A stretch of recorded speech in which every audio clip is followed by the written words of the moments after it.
అందరికీ నా హృదయపూర్వక నమస్కారాలు.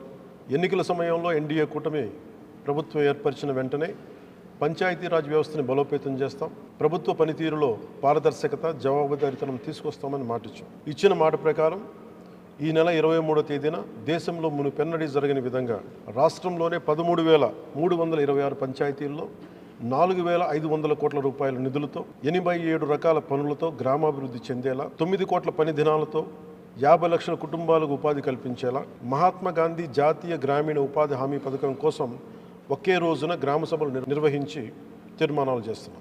దేశంలోనే పంచాయతీ వ్యవస్థను ప్రవేశపెట్టిన 2వ రాష్ట్రం మనది. 73వ రాజ్యాంగ సవరణ ద్వారా పంచాయతీలకు రాజ్యాంగ ప్రతిపత్తి కల్పించి 3 దశాబ్దాలు దాటింది.